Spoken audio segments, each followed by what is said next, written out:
Et la question du jour, c'est un petit peu sur évidemment les catéchumènes et l'afflux des catéchumènes ces derniers temps. Vous êtes là, est-ce que vous êtes là donc pour un partage d'expérience ou plutôt pour des conseils? Eh bien, en fait, c'est vrai que le conseil presbytéral me fait appel pour peut-être développer, enfin, expliquer ce phénomène, essayer de comprendre ce phénomène aujourd'hui des catéchumènes qui affluent dans notre Église.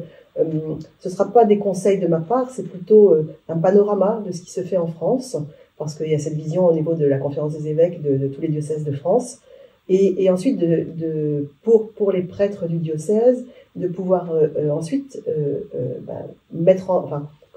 réfléchir à ce qui se passe aussi sur le territoire ici.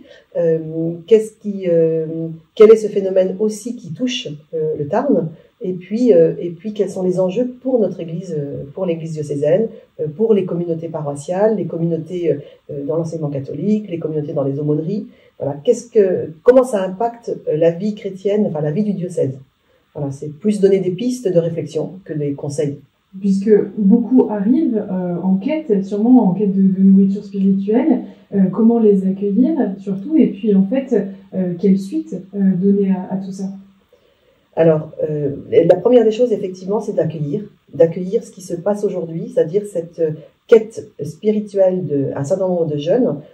La grande majorité aujourd'hui, c'est entre 15 et 25 ans, ce qui n'était pas le cas il y a 10 ans.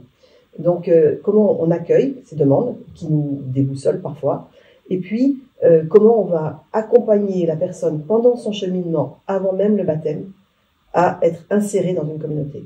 Et la suite, la question ne se posera pas. Aujourd'hui, on accompagne des personnes vers les sacrements d'initiation chrétienne, on les prépare au sacrement, on les prépare peut-être pas assez à la vie chrétienne. Et en fait, c'est l'entrée dans la vie chrétienne, ces sacrements de l'initiation. Voilà. Et donc, plus on va être inséré en amont, et plus la suite sera logique. Si j'ai des amis chrétiens, je continue avec ces amis chrétiens. Voilà. Si j'ai juste une ou deux personnes qui m'ont accompagné, mon parrain ou ma marraine habite à 500 km, finalement, avec qui est-ce que je vais vivre ma vie chrétienne?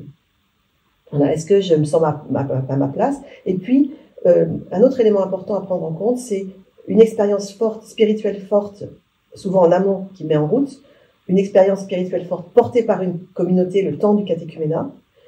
Et comment est-ce que j'arrive dans ma vie quotidienne de chrétien, où c'est pas les montagnes, enfin ça peut être les montagnes russes, c'est-à-dire on est sur une montagne au moment du baptême, de la confirmation, mais quand après la semaine prochaine par exemple, après la confirmation et ce temps fort qui porte, ça s'essouffle. On est tous dans cette vie chrétienne on n'est pas toujours au sommet de la montagne avec le Christ sur le Tabor, Donc il faut ça. Est-ce qu'on les prépare assez à ça?